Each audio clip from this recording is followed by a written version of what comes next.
क्या आप अपनी फैमिली के साथ या फ्रेंड्स के साथ कभी वेकेशंस पे कोई नेचुरल ब्यूटी देखने के लिए गए हैं? कोई हरी भरी सी वादियाँ बहुत सुंदर सुंदर सी, कोई नेशनल पार्क, या जब आप हरी भरी वादियाँ या किसी जंगलों में घूम रहे हो और उतने में ही आपको कोई बता देता है कि यहाँ से थोड़ा आहिस्ता जाइए, यहाँ पर शेर घूमता है। तो क्या आपको डर लगा है? अब आप मेरी बातों से समझ चुके होंगे कि आज हम किस चीज़ के ऊपर पढ़ने वाले हैं, किस टॉपिक को पढ़ने वाले हैं। जी हाँ, आज का हमारा टॉपिक है natural vegetation and wild life. किस तरीके से वेजिटेशन एंड वाइल्ड लाइफ एक दूसरे को रिलेट करती है, एक दूसरे के बिना अधूरी है। तो ये सारी चीजें जो है वो हम आज के वीडियो में पढ़ने वाले हैं। So I think you are ready, है ना? तो चलो स्टार्ट करते हैं आज का हमारा चैप्टर।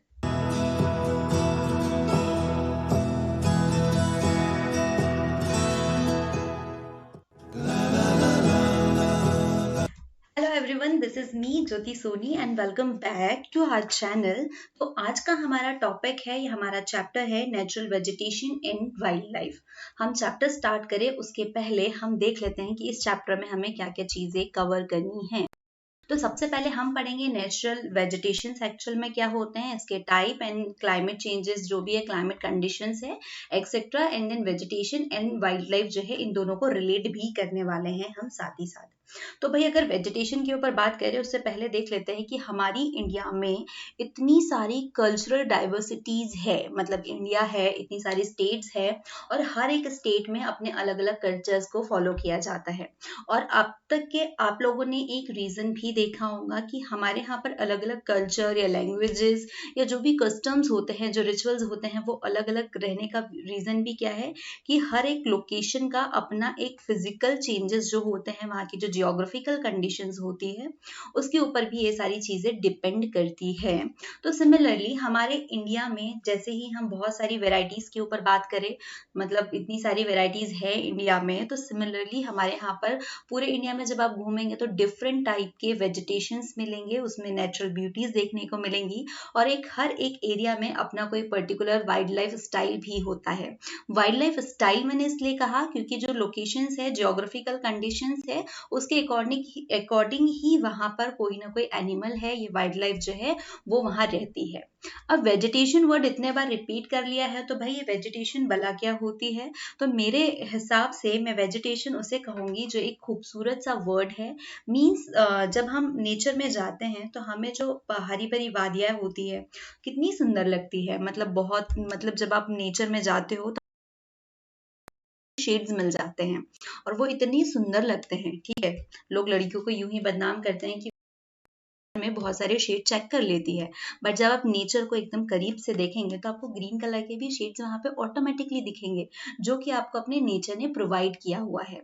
तो वो वाइड वैरायटी जो कि अपने आप, ठीक है, जो वेजिटेशंस होते हैं वो, मतलब वो प्लांट्स, वो ट्रीज जो without any interference of human being, है ना, जो डेवलप होते हैं उसे हम वेजिटेशन कहते हैं। ठीक है, इंडिया के हर एक पार्ट में, मतलब हमारे यहाँ पर बहुत वाइड वेराइटी है वेजिटेशंस की। Wildlife is found in different parts of our country. चलो, वेजिटेशन की डेफिनेशन तो हम लोगों ने देख ही ली है। इस चैप्टर में हम इनके जो रिलेशनशिप है, altitude, temperature, rainfall condition, vegetable, है ना, and vegetation as well as wildlife of different areas, तो ये सारी चीजें जो है वो हम पढ़ने वाले हैं, इनके रिलेशंस देखेंगे साथ ही साथ। अब आती है बारी की जो वेजिटेशन होते हैं एक्चुअल में होते क्या है। तो जैसे कि मैंने आपको बताया कि वो प्लांट्स, वो ट्रीज जो बिना किसी ह्यूमन इंटरफेरेंस के ग्रो होती है तो उसे हम कहते हैं नेचुरल वेजिटेशन। ठीक है, the growth of natural vegetation depends upon several factors like temperature, rainfall, sunlight, soil, height above sea level, etc. अब जो नेचुरल वेजिटेशन है तो भाई यहाँ पर हमने फैक्टर्स देखे हैं, तो ऑब्वियस सी बात है कि हम कोई भी जो हमारा एक प्लांट ग्रो होता है तो उसके ऊपर हम टेम्परेचर भी डिपेंड करते हैं, रेनफॉल भी होता है क्योंकि हमें H2O को सप्लाई करना होता है, sunlight, it is essential ingredient for photosynthesis, right, soil ठीक है। फिर जो सी लेवल का हाइट होता है, सी लेवल का हाइट क्योंकि क्लाइमेट वगैरह जो है इसके ऊपर डिपेंड करता है, तो ये सारे इंपॉर्टेंट फैक्टर्स जो है वो उसमें हैं। ठीक है, अब हम अगर नेचुरल वेजिटेशन की वेराइटीज के ऊपर बात करें तो हम लोग ऑलरेडी पढ़ चुके हैं कि इंडिया में इतनी सारी डाइवर्सिटीज है, तो ऑब्वियस ही बात है कि रीजन टू रीजन डिपेंड करता है कि कहाँ पर किस टाइप के वेजिटेशंस मिलते हैं। क्लियर, मतलब ये जरूरी नहीं है कि यहाँ पर ये वाला पेड़ हो रहा है, यहाँ जम्मू कश्मीर में इस टाइप की कोई वैरायटी मिली हुई है तो वो कर्नाटका में भी सेम वैरायटी आपको देखने को मिले। भाई कर्नाटका में, तमिल में, वहाँ के जो जियोग्राफिकल कंडीशन है उसके ऊपर डिपेंड करता है कि वहाँ पर कौन से प्लांट्स ग्रो करने वाले हैं, कौन से यूपी में करेंगे और कौन से बिहार में करेंगे। तो हर जगह का टेम्परेचर अलग है, वहाँ की जियोग्राफिकल कंडीशन अलग है, ठीक है, वहाँ के क्लाइमेट्स अलग है। तो डिपेंड करता है हर जगह की इन सारे फैक्टर्स के ऊपर कि वहाँ पे सबसे ज्यादा कौन से प्लांट जो है वो ग्रो करने वाले हैं। अगर हम इसकी बिहाफ पे बात करें तो हमारे पास में जो नेचुरल वेजिटेशंस होते हैं हमने उसे 3 पार्ट्स में डिवाइड किया हुआ है। ठीक है, फर्स्ट वन इज फॉरेस्ट। ठीक है, फॉरेस्ट डेफिनेशन अभी हम आगे देखते हुए चलेंगे। वही फॉरेस्ट है जिसको देखने से, सुनने से हमको डर लग जाता है कि उस जंगल में कोई घना साया रहता है। ठीक है, वो घना साया इन्हीं की परछाई है, तो ये बात है, तो लोग जाने से डरते हैं। देन उसके बाद में आता है ग्रासलैंड्स। ग्रासलैंड कहाँ पाया जाता है ये भी हम साथ में देखेंगे। और उसके बाद में आता है थॉर्नी श्रब्स। ठीक है, तो इस तरीके से 3 पार्ट्स में नेचुरल वेजिटेशंस को डिवाइड किया गया है। ठीक है, तो नेचुरल वेजिटेशंस के आप लोग यहाँ पर मतलब एकदम सिंपल सा जो तरीका है इसे याद करने का, तो वो क्या है कि आप किसी के भी टेबल्स बना लीजिए, चार्ट्स बना लीजिए, फ्लो चार्ट्स, तो इन सारी चीजों से आपको चीजें जो है वो मेमोराइज करने में हेल्प मिलती है। तो नेचुरल वेजिटेशन जो है हमने 3 पार्ट्स में डिवाइड किए हुए हैं। First one is forest, grassland and deserts. ठीक है, अब हम बात करते हैं फॉरेस्ट की। तो फॉरेस्ट के लिए ना मैंने आपको पहले ही बता चुकी हूँ कि फॉरेस्ट वो एरियाज होते हैं जहां पे आपको अकेले जाने में बहुत ज्यादा डर लगता है। मतलब क्लियर है आपको क्यों? क्योंकि वहां पर बहुत ज्यादा पेड़ पौधे होते हैं, बहुत ज्यादा ट्रीज होते हैं और उनकी वजह से उनके क्या होता है कि स्पेस बहुत कम होता है, एकदम भरा भरा हुआ सा होता है जो कि आपके डर को और डराता है। ठीक है, बढ़ावा देता है। Areas where temperature and rainfall condition promote growth of trees will have forest cover. जहां पर जो ट्रीज होते हैं उसका जो मतलब ग्रोथ होती है उसको कौन इनकरेज करता है, ये प्रमोट करता है? वहाँ का टेम्परेचर, वहाँ की रेनफॉल कंडीशन। ठीक है, मतलब जब रेनफॉल कंडीशन अच्छी हो, वहाँ का टेम्परेचर ठीक हो, ताकि वहाँ के जो ट्रीज है उनकी ग्रोथ को सपोर्ट मिले, उनको हेल्प करे। तो ऐसे जगह पर मतलब जहाँ पे लार्ज अमाउंट में ट्रीज होते हैं, बहुत ज्यादा ट्रीज होते हैं, तो वहां पर हम कहते हैं कि वो एरिया जो है वो फॉरेस्ट वाला एरिया होता है। आप किसी भी पिक्चर्स में देख सकते हो, किसी भी मूवी में जहाँ पर हॉरर सीन दिखाए जाते हैं, या कई जगह ऐसा भी होता है कि जहाँ पर बहुत सारे हीरो और विलन जो है आपस में फाइट भी करते हैं ना, भागते भागते सीधे जंगल में घुस जाते हैं, फिर वो कहीं पेड़ की टहनियों पर बैठे हुए रहते हैं। चलो ये तो फनी पार्ट हुआ, लेकिन आप सिंपल सी डेफिनेशन समझे कि जहां पर टेम्परेचर एंड रेनफॉल कंडीशंस जो होती है वो ट्रीज की ग्रोथ को प्रमोट करती है, तो उस एरिया को आप क्या फॉरेस्ट कह सकते हैं। सिमिलरली अब क्या होगा कि वहां पर रेनफॉल कंडीशन बहुत अच्छी थी, रेनफॉल्स हो रहे थे, रेनफॉल था, दैट्स वाई वहां पे बहुत ज्यादा ट्रीज थे, राइट। तो अब इसके जस्ट अगेंस्ट होता है कि वो रीजन्स जहां पर बारिश बहुत ज्यादा कम होती है, बहुत कम भी नहीं लेकिन कम होती है, तो वो वाला जो वेजिटेशन एरिया होता है उसको हम ग्रास कहते हैं। मतलब यहाँ पर बहुत लार्ज लेवल में तो पेड़ पौधे नहीं होते, ट्रीज नहीं होते, बट होते हैं, वहां की रेनफॉल कम होती है, तो ये वाले जो एरियाज है इसको आप ग्रासेस कहते हो।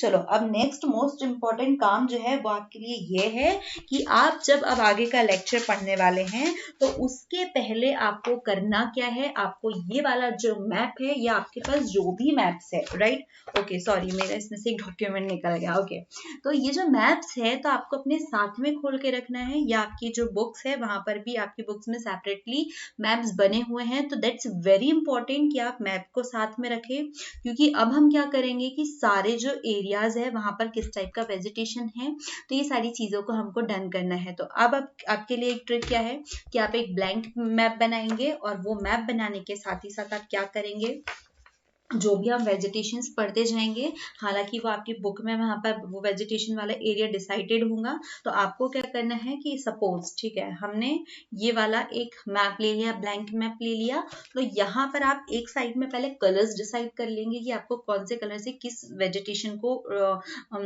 डेफिनेशन देनी है। ठीक है, तो जैसे कि ग्रीन वाला है, ठीक है, तो आप उसको फॉरेस्ट से बता दीजिए कि ये जो जहाँ आप ग्रीन कलर कर रहे हो वो फॉरेस्ट है।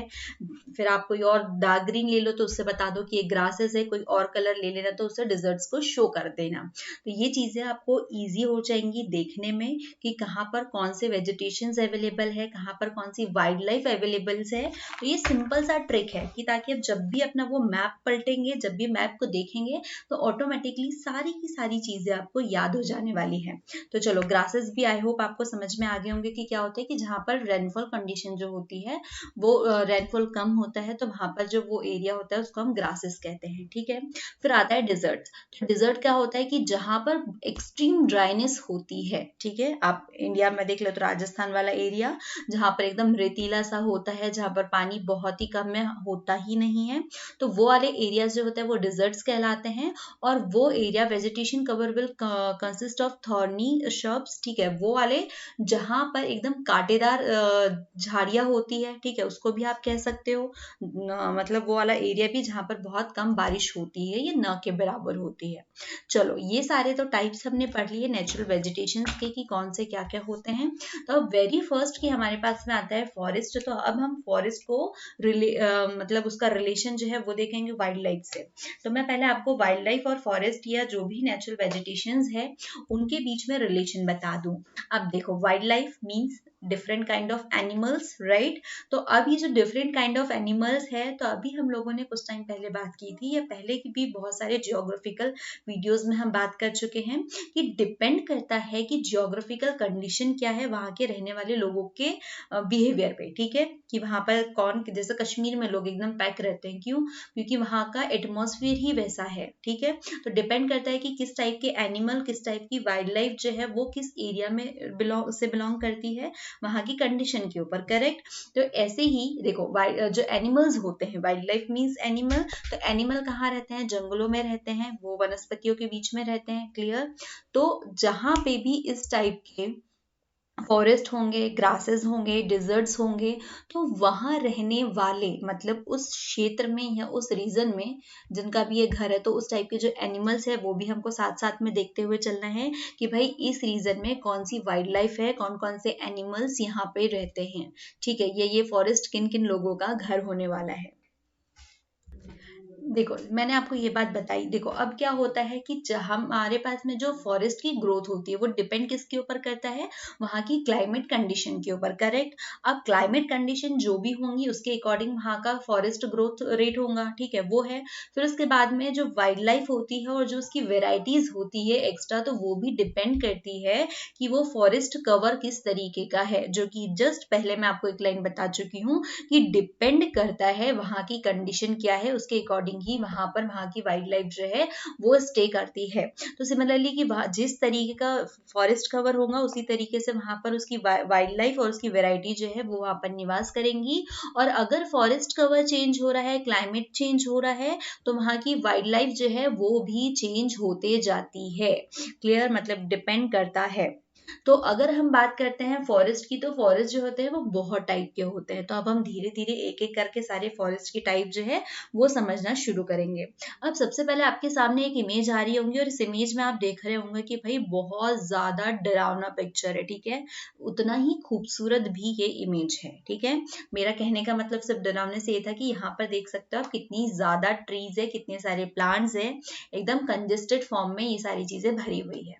ठीक है, अब मैं आपने इमेज देख लिया हो, पिक्चर देख लियो, तो हम इसके ऊपर बात करेंगे। देखो ये है ट्रॉपिकल एवरग्रीन फॉरेस्ट। अब ट्रॉपिकल एवरग्रीन फॉरेस्ट क्या है? तो जो ट्रॉपिकल रीजन्स होते हैं ये वहां की बात है जहाँ पे बहुत ज्यादा रेनफॉल होता है, जहाँ पे बहुत ज्यादा बारिश होती है।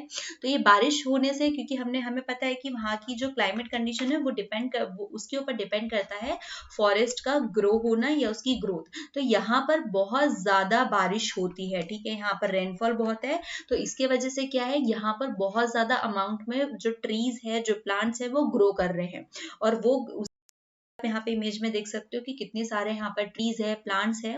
तो इसे इसलिए कहा जाता है ट्रॉपिकल एवरग्रीन फॉरेस्ट, जो कि एवरी टाइम बना हुआ रहता है, ये सदा हरा भरा बना रहता है, ठीक है। इसलिए इसको हिंदी में क्या कहते हैं, सदाबहार वन, ठीक है, क्योंकि यहाँ पर बारिश बहुत है और जो सप्लाई होता है इसको पानी का साल भर, तो वो कंटिन्यू बना रहता है, जिसकी वजह से ये साल भर क्या है, हरे भरे जो है वो बने रहते हैं। क्लियर।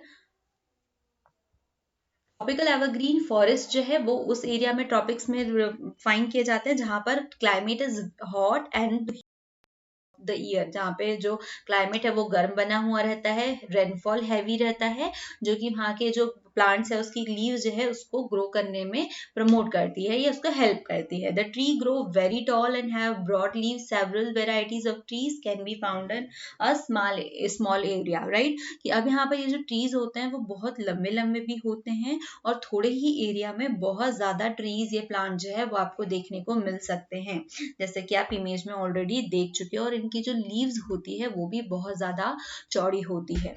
अब जो मैंने आपको एक इम्पॉर्टेंट बात बताई थी कि आप जब भी बैठे ये पढ़ने के लिए तो अपने साथ में मैप लेकर के बैठे, तो वो मैप का जो यूज है अब आपके पास में आ चुका है कि अब आप मैप में ये प्लेसेस देखेंगे, जैसे कि ज़ारे बेसिन अफ्रीका में ये जो फॉरेस्ट है वो देखा गया है वहां पर। तो अब वहां पर ये फॉरेस्ट डालते जाएंगे कि यहाँ पर ट्रॉपिकल एवरग्रीन फॉरेस्ट अवेलेबल है, ठीक है। ज़ारे बेसिन अमेरिका में हो गया, अमेजन बेसिन जो है साउथ अमेरिका में मिल जाएगा, ठीक है, साउथ ईस्ट एशिया में आपको मिल जाएगा। अगर आप इंडिया की बात करें तो इस टाइप का जो फॉरेस्ट है, मतलब जो ट्रॉपिकल एवरग्रीन फॉरेस्ट है, हमें वो अंडमान निकोबार में मिल जाएगा, लक्षद्वीप में देखने को मिलेगा, ठीक है। तो ये आइलैंड जो है यहाँ पर, और सिमिलरली कुछ पार्ट है नॉर्थ ईस्टर्न के, वहां पर भी हमें ये वाले जो फॉरेस्ट है वो देखने को मिल जाएगा। अब बिकॉज ऑफ कि यहाँ पर जो है बहुत ज्यादा बारिश होती है, रेनफॉल होता है, तो इन फॉरेस्ट को ट्रॉपिकल रेन फॉरेस्ट भी कहा जाता है, ठीक है। ट्रॉपिकल एवरग्रीन फॉरेस्ट को ट्रॉपिकल रेन फॉरेस्ट भी कहा जाता है, और इसका रीजन क्या है, क्योंकि यहाँ पर हैवी रेन होता है। अब इस फॉरेस्ट में किस टाइप की वाइल्ड लाइफ पाई जाएंगी, तो भाई यहाँ पर बहुत ज्यादा रिच वेराइटी यहाँ पर आपको देखने को मिलेंगी, rich several types of animals, क्योंकि यहाँ पर इतना घना जंगल है, तो इस जंगल में बहुत सारे लोग छिपे होंगे, बहुत सारे कीट होंगे, इंसेक्ट्स होंगे, बर्ड्स होंगे, रेप्टाइल्स है, ठीक है, वो एक कहता है ना हिपोपोटामस, ठीक है, जो गिराज, चिंपैंजीज, मंकीज है ना, क्रोकोडाइल एक्सेट्रा एक्सेट्रा यहाँ पर देखने को मिल सकते हैं। तो आप कभी इन जंगलों में प्रवेश ना करें, वरना ये सारे मिलके आपके ऊपर अटैक कर सकते हैं। नेक्स्ट हम बढ़ते हैं ट्रॉपिकल डिसीजियस फॉरेस्ट। अब ये वो फॉरेस्ट होते हैं जिन्हें मानसून फॉरेस्ट भी कहा जाता है। और मानसून फॉरेस्ट क्यों कहा जाता है, क्योंकि यहाँ पर जो मानसून टाइप वाला जो क्लाइमेट होता है वो फेस किया जाता है, या इन्हीं की छत्र छाया में ये प्लांट जो है वो ग्रो करते हैं, बढ़ते हैं, तो इसीलिए इसे मानसून टाइप भी कहा जाता है। कंपेरेटिवली अगर हम बात करें, अगर इसका कंपैरिजन करें, तो जो हमने पहले जो पढ़ा हुआ है वो वाले जो फॉरेस्ट है वहां से इसमें कम बारिश होती है, ठीक है, वहां पर ज्यादा होती है। जो एवरग्रीन फॉरेस्ट पढ़े थे, these are comparatively less dense than the evergreen forest and experience seasonal changes, ठीक है, यहाँ पर बारिश भी कम होती है, और जो भी सीजनल चेंजेस होते हैं टाइम टू टाइम ये फॉरेस्ट उन्हें भी फील करते हैं। इनकी हाइट मीडियम होती है, अपनी जो लीव्स होती है वो ड्राई सीजन में ये छोड़ देते हैं, मतलब जब गर्मियों का दिन होता है ना, तब हम देखते हैं कि मोस्ट ऑफ प्लांट जो है, जो ट्रीज है, वो अपनी पत्तियां जो है गिरा देते हैं। सेम चीज यहाँ पर भी होती है, ठीक है। There is thick undergrown of bushes, shrub and dense thickness और थिकेट्स ऑफ बैम्बोज, यहाँ पर जो बहुत सारी झाड़ियां देखने को मिलेंगी आपको। जो बैम्बो ट्रीज होते हैं ना, जो प्लांट्स होते हैं, वो भी आपको इस फॉरेस्ट में देखने को मिल जाएंगी। तो आप इस इमेज को देख वो कि इस ट्रॉपिकल डिसीजियस फॉरेस्ट में किस टाइप के आपको प्लांट्स मिलने वाले हैं, किस टाइप के, मतलब जो उनकी हेल्थ हाइट जो भी बोलना चाहिए, तो वो सारी चीजें कैसे होने वाली है। अगर हम इसके ऊपर बात करें तो ये इंडिया में किस एरिया में पाए जाएंगे, तो हमको आप ये जो सब कॉन्टिनेंट है ना, इंडियन सब कॉन्टिनेंट, आपको उस एरिया में देखने को मिलेंगे, like Thailand, Vietnam, Taiwan, southern China, central America, parts of Brazil, east Africa, northern Australia. तो इन सारी जगह पर आपको ये वाले फॉरेस्ट देखने को मिलने वाले हैं। तो फटाफट आप अपने मैप्स उठाइए और यहाँ पर आप इन्हें मार्क कर लीजिए कि यहाँ पर मानसून फॉरेस्ट अवेलेबल है। अगर मानसून फॉरेस्ट में लगने वाले प्लांट्स के ऊपर बात करें कि वहां पर किस टाइप के प्लांट्स लगते हैं, तो हमें तो ये पता है कि ये जो है अपनी पत्तियां गिरा देते हैं, ज्यादा हाइट नहीं होती है इनकी, ये थोड़े थिकनेस वाले होते हैं। तो इसमें साल होगा, टीक होगा, नीम, शीशम, इस टाइप के जो प्लांट्स होते हैं वो यहाँ पर लगते हैं। अब नाम से ही क्लियर है कि भाई इस टाइप वाले प्लांट्स है तो इनका कमर्शियल वैल्यू बहुत अच्छा होगा। ये इकोनॉमी के लिए बहुत ज्यादा सपोर्टिव होते हैं ये प्लांट्स, क्योंकि ना सिर्फ ये इंडिया में ही काम आते हैं, इवन इन्हें एक्सपोर्ट भी किया जाता है। ठीक है, ये फर्नीचर बनाने में काम आते हैं, इनको ट्रांसपोर्ट भी किया जाता है, इनसे कंस्ट्रक्शन जो मटेरियल्स है वो भी इनसे इसकी पूर्ति की जाती है। तो it is very beneficial for Indian economy. Okay, तो हमने यहाँ पर ये सारी चीजें देख ली। अब हमारे पास में नेक्स्ट आता है टेम्परेट एवरग्रीन फॉरेस्ट। ठीक है, अभी हमने एक और एवरग्रीन पढ़ा था, तो अब ये यहाँ पर टेम्परेट एवरग्रीन फॉरेस्ट आप इमेज देख चुके होंगे। तो अब एक और इम्पॉर्टेंट चीज कि जो भी फॉरेस्ट है तो आप उसके नाम से समझ जाइए कि वो किस एरिया में होने वाला है। तो जो टेम्परेट वर्ड यूज किया है हमने, तो जितने भी टेम्परेट रीजन्स होने वाले हैं जहां पर टेम्परेट टाइप का क्लाइमेट होता है, तो वहां पर ये वाले फॉरेस्ट जो है वो रहते हैं। ठीक है, temperate evergreen forest are located along the eastern margin of continent in warm temperate regions. ठीक है, साउथर्न इंडिया जो south eastern part of China है वहां आपको देखने को मिलेगा, यूएसए में मिलेगा, देन ब्राजील में जाएंगे और साथ ही साथ आपको eastern coast of South Africa में भी ये चीज देखने को मिलेंगी, और ऑस्ट्रेलिया के जो ईस्टर्न कोस्ट ऑफ ऑस्ट्रेलिया है वहां पर भी आपको ये देखने को मिलेगा। ठीक है, these are mixed forest with both hard and softwood trees, मतलब जिसके जो तने होते हैं ना वो बहुत हार्ड और सॉफ्ट होते हैं। का मिक्स वेजिटेबल आपको देखने को मिलने वाला है, ये मिक्स वेजिटेशन, सॉरी मैंने वेजिटेबल बोला। ठीक है, अब यहाँ पर कौन कौन से इंपॉर्टेंट ट्रीज होने वाले हैं, मेलबेरी, ओक, पाइन, वेटल, कपूर, ये सारे, और ये सारे जो प्लांट्स होते हैं ये भी इकोनॉमिकल बेनिफिशियल होते हैं, क्योंकि इनसे भी आप कमर्शियल वैल्यूज ले सकते हो। साथ ही साथ यहाँ पे जो वाइल्ड लाइफ रहने वाली है वो कौन से होंगे, जाइंट पाटा, डियर, है ना, मंकीज, वैरायटी ऑफ बर्ड्स जो है वो आपको इस फॉरेस्ट में देखने को मिल जाएंगे। मैं आपको अगेन कहूंगी कि आप जब भी ये फॉरेस्ट पढ़ रहे हो रखेंगे साथ में, मैप में जैसे ही ईस्टर्न पार्ट ऑफ चाइना आ रहा है तो आप वहां पर एक बॉर्डर लाइन कर दीजिए या वहां पर कुछ ना कुछ ड्रॉ कर दीजिए, ये बताने के लिए कि यहाँ पर temperate evergreen forest are available. ठीक है, ये कर देंगे, साथ ही मतलब वो उस मैप में आपको पूरा दिखना चाहिए। ठीक है, कि यहाँ पर ये जंगल जो है ये फॉरेस्ट अवेलेबल है। फिर उसी के साथ में वहां पे जो पाई जाने वाली वाइल्ड लाइफ है वो भी आप लिखेंगे, इट इज वेरी इंपॉर्टेंट। ठीक है, इंपॉर्टेंट ना सिर्फ आपके एग्जाम के पॉइंट ऑफ व्यू से है, इवन हमें लाइफ टाइम चीजें याद रखनी है, समझनी है ना, हमारे छोटों को पढ़ानी है, तो ये चीजें इस तरीके से हमको याद रखते हुए चलनी पड़ेंगी। तो अब हम आगे बढ़ते हैं टेम्परेट डेसिडियस फॉरेस्ट के ऊपर। तो अब हम देखते हैं ये क्या होगा। तो ये वाले जो रीजन्स होते हैं, ठीक है, मतलब जो हायर एल्टीट्यूड है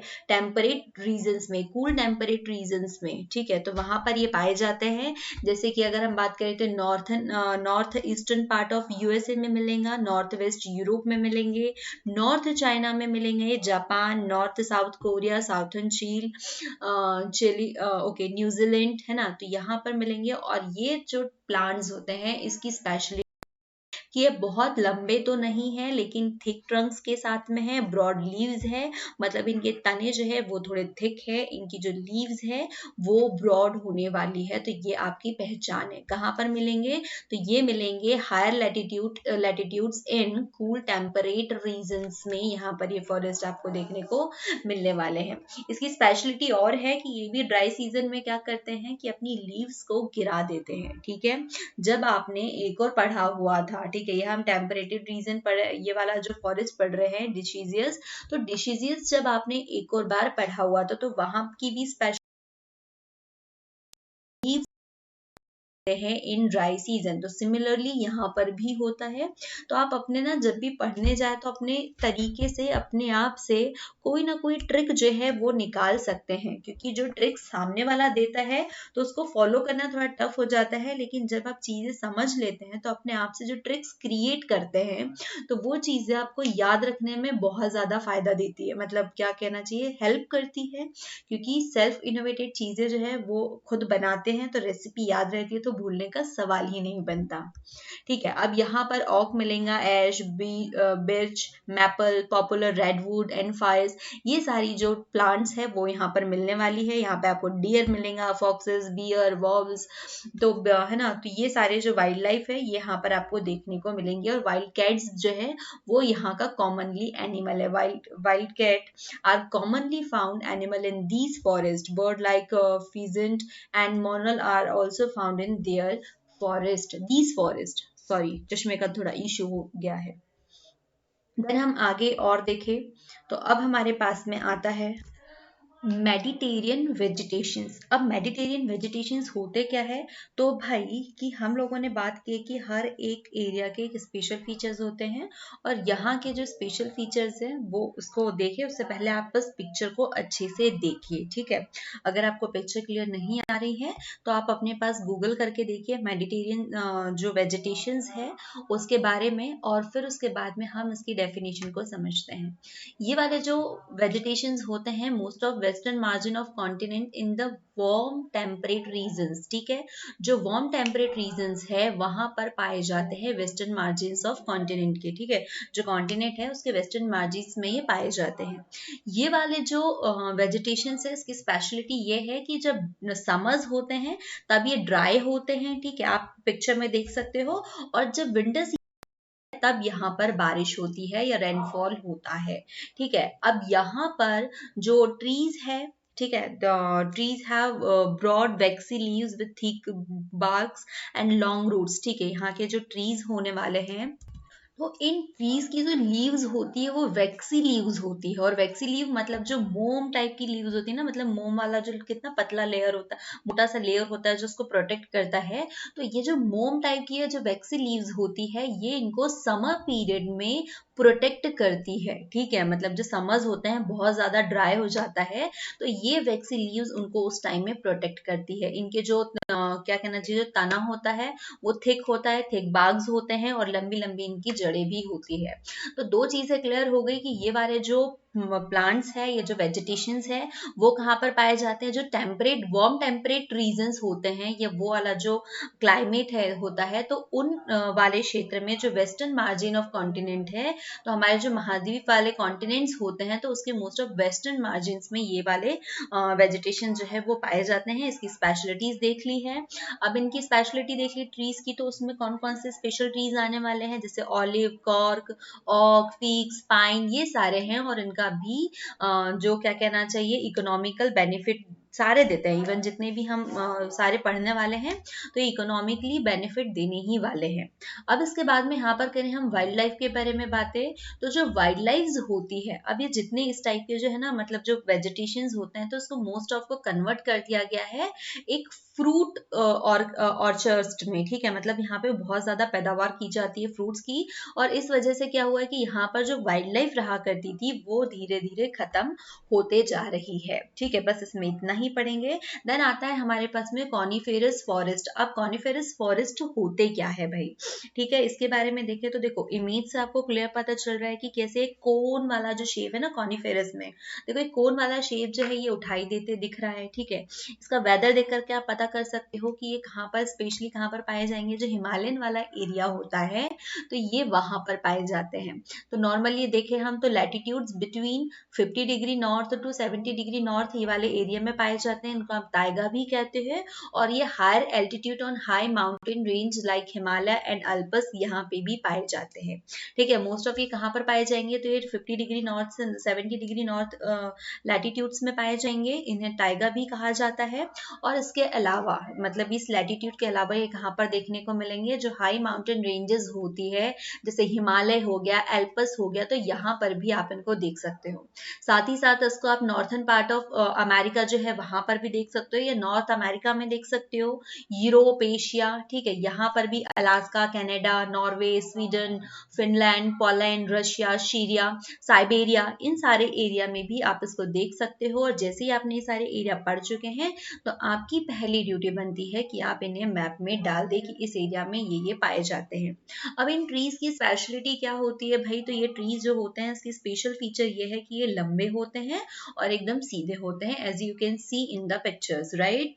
अब इनकी जो निडल मतलब स्मॉल निडल लाइक लीव्स, जो इसकी जो लीव्स होती है वो एक निडल टाइप होती है। देखा आपने, देखा एक कोन वाले शेप निकल रहे हैं इसके, इस टाइप से, ठीक है। तो इस टाइप से इसकी जो लीव्स होती है इस तरीके की होती है। अब ट्रीज जो है इसके मतलब ये सॉफ्टवुड्स में भी होते हैं और हार्ड भी होते हैं, और जिस भी टाइप के हो तो भाई ये कमर्शियल यूज में बहुत ज्यादा बेनिफिशियल है, क्योंकि इनसे जो पल्प निकलने वाला होता है ना, तो इसका यूज कहाँ किया जाता है, पेपर मैन्युफैक्चरिंग में, ठीक है। न्यूज प्रिंट में इसके पल्प का यूज किया जाता है, इसके जो तने से निकला हुआ होता है, ठीक है। इसकी जो लकड़ी होती है ये भी उतनी ही इंपॉर्टेंट है फर्नीचर बनाने में, मैचस्टिक्स बनाने में, प्लाईवुड बनाने में, स्पोर्ट्स के गुड्स होते हैं वो सारी चीजें बनाने में, चेयर वगैरह जो होते हैं, तो इन सबको बनाने में इसका बहुत यूज किया जाता है। तो इस तरीके से अभी तक के हमने सारे जितने भी टाइप ऑफ फॉरेस्ट थे वो पढ़ चुके हैं। आपकी ड्यूटी है कि आपको टाइप ऑफ फॉरेस्ट लिखना है, उसको लोकेशन डालनी है कि किस लोकेशन पे कौन से फॉरेस्ट अवेलेबल है और किस फॉरेस्ट की क्या स्पेशलिटीज है, what kind of plants are there, ये सारी चीजें वहां पे किस टाइप के एनिमल्स या वाइल्ड लाइफ पाई जाती है, ये सारी चीजें आपको वहां पर अपने मैप में मेंशन करनी है। तो इससे क्या होगा कि आपने जितना भी चैप्टर पढ़ा है आपको विद इन अ पेज वो सारी इंफॉर्मेशन आपको अवेलेबल हो जाएंगी। ओके, अब हमारा नेक्स्ट जो पॉइंट है, जो नेचुरल वेजिटेशन का टाइप था वो था हमारा ग्रासलैंड्स, ठीक है। अब ग्रासलैंड क्या होते हैं ये भी चीज हम बहुत अच्छे से समझ चुके हैं कि जहाँ पे लो रेनफॉल होता है वहां पे ग्रासलैंड्स फाउंड किए गए हैं। Most of the grassland are found in the region of low rainfall, ठीक है। जहाँ पे भी कम बारिश होती है तो वहाँ पे ग्रासलैंड्स होते हैं, और ग्रासलैंड भी आपने देख लिया कि तरीके की झाड़ियां जो है, घास के मैदान वो पाए जाते हैं, ठीक है, जहाँ पे मोस्ट ऑफ घास होता है। क्लियर।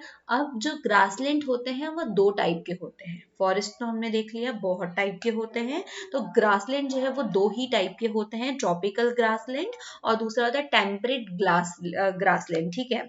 अब जैसे कि फॉरेस्ट में भी हम लोगों ने देखा था कि उसके नाम से ही उसकी डेफिनेशन मिलती थी कि ट्रॉपिकल फॉरेस्ट है तो एवरग्रीन फॉरेस्ट है, इट मीन की जो ट्रॉपिकल एरियाज होते हैं जहाँ पे बारिश होती है, it is tropical evergreen forest. तो सिमिलरली यहाँ पे भी वैसी ही डेफिनेशन हम फाइंड करेंगे कि ट्रॉपिकल ग्रासलैंड है तो जो ट्रॉपिकल जोन में जो ग्रासलैंड पाया जाता है वो होता है ट्रॉपिकल ग्रासलैंड, और जो टेम्परेट ग्रासलैंड है वो उस कॉन्टिनेंट मतलब जो टेम्परेट एरिया है, रीजन है, वहां पर पाया जाएगा। Temperate grassland are found in the interiors of continent in the mid latitudes, okay. तो जहाँ पे इस टाइप का क्लाइमेट होगा वहां पर ये वाले ग्रासलैंड जो है वो मौजूद होंगे। तो चलो अब हम थोड़ा डिटेल में पढ़ लेते हैं ट्रॉपिकल ग्रासलैंड्स एक्चुअल में क्या होते हैं। तो डेफिनेशन तो आपको क्लियर है कि ट्रॉपिकल ग्रासलैंड क्या है, जहाँ पे ट्रॉपिकल रीजन्स होते हैं उस वहां पर जो रहने वाले जो ग्रासलैंड्स है उसको हम ट्रॉपिकल ग्रासलैंड कहते हैं। इसको हम सवानास के नाम से भी जानते हैं, ठीक है। The tropical grassland are also known as the savannas. These grassland lie on other side of the Ren forest in Africa, Brazilian plateau of the South America, Deccan plateau of India and Northern Australia। अब इस type के जो आप grasslands होते हैं India में देखने जाएंगे तो आपको डक्कन प्लेटू पे मिल जाएगा, अफ्रीका में देखेंगे तो rain forest in Africa, Brazilian प्लेटू जो है वो साउथ अमेरिका में मिल जाएगा। अब यहाँ की जो बारिश का सिस्टम होता है, ठीक है, क्योंकि हर एक फॉरेस्ट में या कोई भी पर्टिकुलर एरिया है तो वहां पर डिपेंड करता है बारिश वाला। देखो जब अपने सदाबहार वन पढ़े थे, मतलब जो ट्रॉपिकल एवरग्रीन फॉरेस्ट पढ़े थे, तो वहां पर अप टू होती है 75 के ऊपर बारिश होती है, ठीक है। 75 सेंटीमीटर से ऊपर की जो बारिश होती है वो होती है ट्रॉपिकल एवरग्रीन फॉरेस्ट में, ठीक है।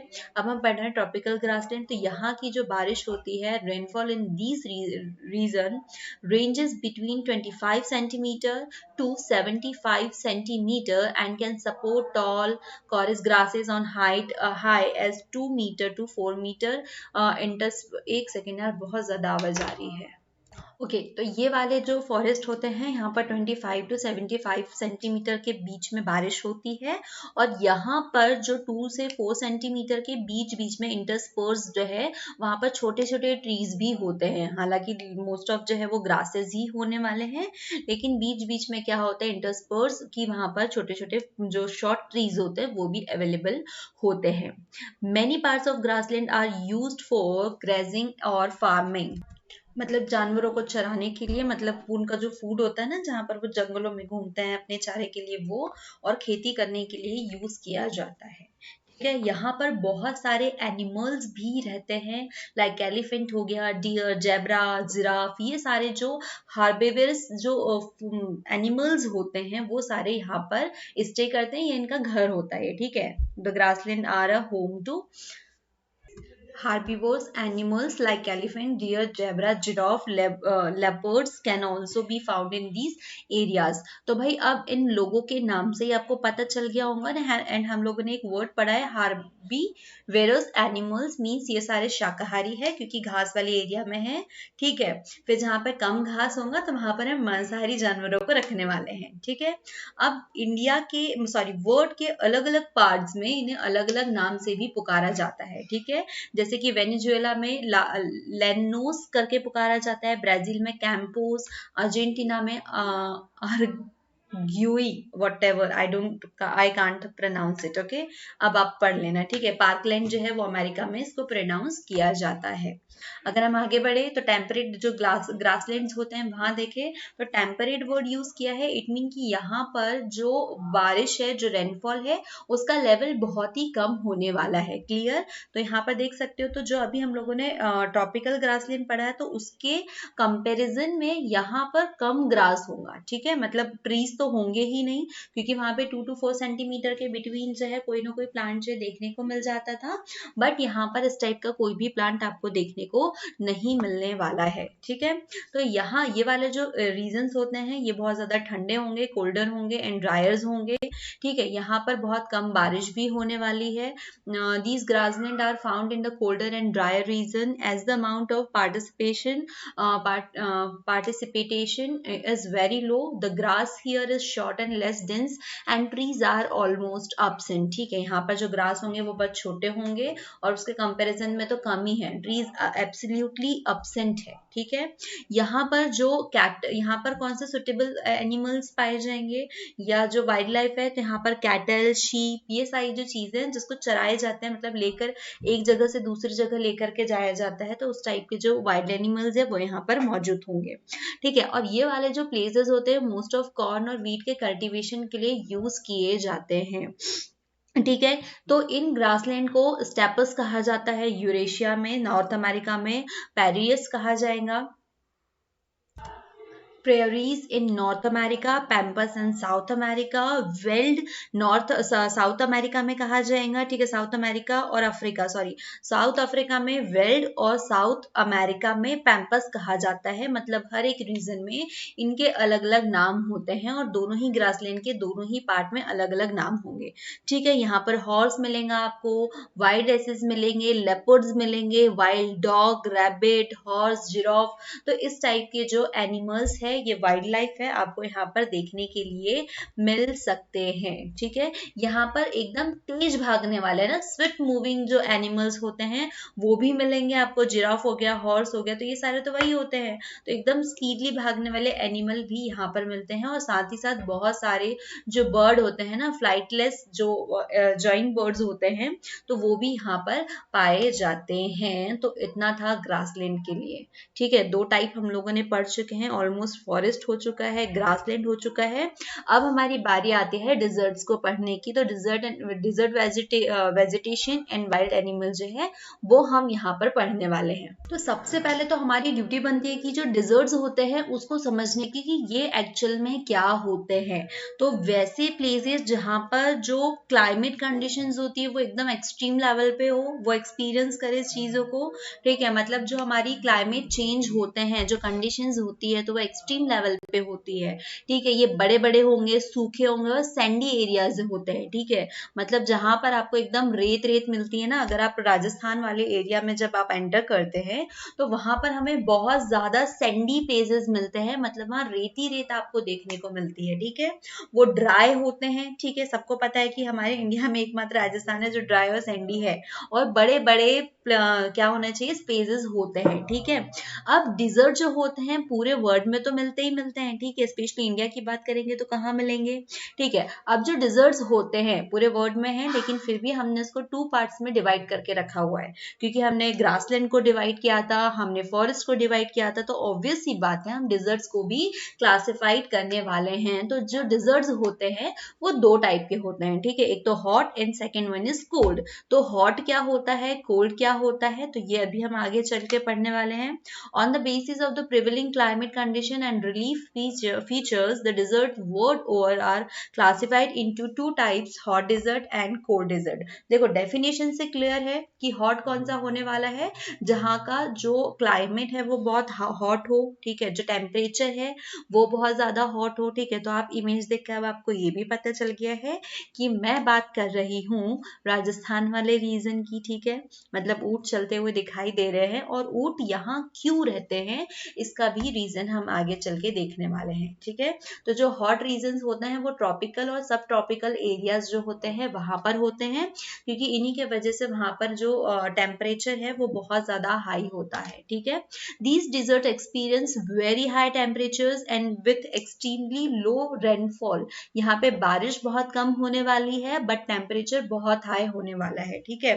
अब यहाँ पर जो वेजिटेशंस होंगे वो कौन से होंगे, थॉर्नी बशेज होंगे, ठीक है। जो एकदम कटीले पेड़ होते हैं ना, जिसमें नुकीले बनी हुई होती है, ठीक है। कैक्टस हो गया, और वो थोड़े बहुत शॉर्ट ट्रीज होते हैं। यहाँ पे बहुत ज्यादा हाइटेड ट्रीज नहीं होंगे, क्योंकि पानी की वैसे ही कमी है, और हम सब जानते हैं कि किसी भी प्लांट को ग्रो करने के लिए पानी सबसे इम्पोर्टेंट एसेंशियल जो फैक्टर है वो होता है, ठीक है। और यहाँ पे उसकी बहुत कमी है। तो यहाँ के जो प्लांट्स होते हैं वो किस टाइप के होंगे, देखो लॉन्ग रूट्स होंगी, उसकी रूट्स लॉन्ग है, वैक्सी लीव होंगी, ठीक है। जो मोम लीव्स होती है ना वो, क्योंकि ये प्रोटेक्ट करती है, ये जो पानी की रिक्वायरमेंट है शायद उसको प्रोटेक्ट कर रही हो, ठीक है। थिक स्टीम्स है इसकी, देखो leaves, waxy leaves and thorns which help to survive in the harsh climate conditions, ठीक है। जो यहाँ पर एकदम हार्श क्लाइमेट होता है ना, जो पानी नहीं आता है, तो उस बीच में इनको सर्वाइव करने में ये मदद करते हैं, ठीक है। बात आती है कि यहाँ पर ऊंट जो है, कैमल्स जो है वो क्यों रहते हैं, ठीक है। क्योंकि कैमल ऐसा एनिमल है जो कि एक बार पानी पी के उस पानी को काफी टाइम तक स्टोर रख के अपनी बॉडी को सप्लाई कर सकता है। जैसे कि अभी हम लोगों ने बात की वैक्सी लीव्स की, तो वैक्सी लीव्स को क्या काम करती है, इस हार्श क्लाइमेट कंडीशन में रहने के लिए सपोर्ट करती है, ये हेल्प करती है। तो कैमल का जो सिस्टम है, बॉडी स्ट्रक्चर है, ये जो ऊंट का इस टाइप का ये बना हुआ होता है ना ऊंट के ऊपर, ठीक है। तो वो उसको मदद करता है कि पानी स्टोर करके अपनी उसकी बॉडी को पानी सप्लाई करने में, ठीक है। जो 8 दिन भी बिना पानी पिए जिंदा रह सकता है। इसके अलावा ऐसा कोई भी एनिमल नहीं है जो कि इस कंडीशन में सर्वाइव कर सके। A few trees like the date palm are found near Aussies, the Sahara and Kalahari desert of Africa। अगर हम बात करें कि ये डिजर्ट्स कहाँ पाए जाते हैं, तो सहारा जो डिजर्ट है सबको पता है कितना बड़ा है, और जो कालाहारी डिजर्ट है अफ्रीका में मिलेगा। फिर उसके बाद में साउथ अमेरिका में भी आपको देखने को मिल जाएगा, नॉर्थ अमेरिका में मिल जाएगा। अगर हम इंडिया के ऊपर बात करें, ठीक है, इंडियन डिजर्ट, तो इंडिया में कौन सा है, Indian desert are the important ones which are generally found along the western margin of the continent, ठीक है। जो हमारा कॉन्टिनेंट के वेस्टर्न मार्जिन है वहां पर हमें इंडियन डिजर्ट्स देखने को मिल जाते हैं, और सबको पता है, ठीक है। The camel is the most important animal of deserts, ठीक है। क्यों, क्योंकि इसके जो बॉडी फीचर्स होते हैं, ठीक है, सच एज नॉस्ट्रील्स, जो इसकी नॉस्ट्रील है, जो इसकी आई है, नेक है, टंग है, लिप्स, टंग्स, ठीक है, ये सब जो चीजें हैं तो वो यहाँ पर उसको सर्वाइव करने में मदद करती है। जो एक्सट्रीम कंडीशन होती है, ये जो उसका ये हाइटेड वाला जो है ना, ये तो यहाँ पर मतलब आप साइंस में पढ़ सकते हो कि क्या होता है कि यहाँ पर वो पानी को स्टोर करके जो है वो सप्लाई करता है बॉडी में, ठीक है। तो ये इस कंडीशन में काफी टाइम तक ये रह सकते हैं, क्योंकि जो कैमल है वो बिना पानी पिए, बहुत दिन तक ये बिना पानी पिए भी जिंदा रह सकते हैं, ठीक है। तो इसीलिए it is known as the ship of the deserts, इसे डिजर्ट्स के शिप भी कहा जाता है। क्लियर। अब नेक्स्ट आता है हमारे पास में कोल्ड डिजर्ट्स। तो कोल्ड डिजर्ट्स क्या होते हैं? देखो, हॉट डिजर्ट्स पढ़े थे, उसी के जस्ट अपोजिट है कोल्ड डिजर्ट्स, जहाँ पे एकदम कोल्ड टेम्परेचर रहने वाला है, ठीक है। ये यूं कह ले, एकदम क्या कहना चाहिए, कोल्ड टेम्परेचर हो सकता है, ठीक है। The cold desert are located in a high latitude on high mountain. These cold desert are found around the north pole in Eurasia and North America. देखो, जितने भी हायर लैटिट्यूड्स है, जो हाई माउंटेन्स है, वहां पर कोल्ड डिजर्ट जो पाए जाते हैं, ठीक है। मोस्ट ऑफ ये आइस से कवर होते हैं। यहाँ की जो कंडीशन होती है वो एक्सट्रीमली कोल्ड होती है, बहुत ज्यादा ठंड। हालांकि अगर आप एकदम हॉट, एक्सट्रीम हॉट कंडीशन में भी नहीं रह सकते हो, तो आप एकदम कोल्ड में भी नहीं रह सकते हो, ठीक है। वो अलाउ ही नहीं करते। देखो, हॉट वाले में तो कैमल ने सर्वाइव ही कर दिया, लेकिन जो एक्सट्रीम कोल्ड कंडीशन है वो तो अलाउ ही नहीं करती किसी भी टाइप के वेजिटेशंस को। वहां पर कोई ना कोई वेजिटेशन था, वाइल्ड एनिमल था, लेकिन यहाँ पर नहीं होते हैं, ठीक है। Small plant like lichens of equator mosses and a few buses grow here only during the short summers. जब शॉर्ट समर्स आते हैं, मतलब उस टाइम की जो आइज होती है वो थोड़ी मेल्ट हो जाती है, तो उस टाइम में थोड़े बहुत कुछ कुछ जो प्लांट्स है वो यहाँ पर होते हैं। ये ट्रीलेस प्लांट कहलाता है, ठीक है। मतलब यहाँ पर किसी भी टाइप के ट्रीज नहीं होते हैं मोस्ट ऑफ, इसलिए इसे टुंड्रा भी कहा जाता है, ठीक है। जो कोल्ड डिजर्ट्स होते हैं, ठीक है, इसे टुंड्रा भी कहा जाता है। अगर हम यहाँ पर वाइल्ड लाइफ की बात करें तो यहाँ पर पोलर बियर्स पाए जाते हैं, ठीक है। इनका बॉडी स्ट्रक्चर जो है यहाँ सर्वाइव कर पाए इस टाइप का बना है। इनकी जो ऊपर की स्किन होती है ना, वो बहुत ज्यादा थिक होती है, ठीक है। तो स्किन थिक होती है, इनके ऊपर फर्स होते हैं जो कि इनको एक्सट्रीम कोल्ड कंडीशन से प्रोटेक्ट करते हैं और सरवाइव करने में भी मदद करते हैं इस टाइप वाले एरियाज में, ठीक है। तो ये सारे, अब इससे आपको एक बात पता चल गई होगी कि जो मैंने शुरू में कहा कि कहीं की भी वाइल्ड लाइफ जो है, जो वहां पर मौजूद है, तो डिपेंड करता है वहां की जियोग्राफिकल कंडीशंस के ऊपर, ठीक है। यहाँ की कंडीशन क्या है, एक्स्ट्रा हॉट कोल्ड है ये, तो यहाँ इस हिसाब से जो बॉडी स्ट्रक्चर बना है यहाँ के एनिमल्स का, तो वो इस टाइप सर्वाइव कर पाते हैं। तो उम्मीद कर सकती हूँ मैं कि आपको सारे के सारे वेजिटेशन समझ में आए होंगे, और वहाँ पे रहने वाली वाइल्ड लाइफ के बारे में भी आपको बहुत सारी इन्फॉर्मेशन मिल चुकी होंगी। अगर आपको थोड़ा भी कोई डाउट है किसी वेजिटेशन को समझने में, किसी टाइप ऑफ फॉरेस्ट, ग्रासलैंड और डिजर्ट्स को, तो आप मुझे कमेंट कर सकते हैं। मैं अगेन कोशिश करूंगी कि आपको बहुत अच्छे से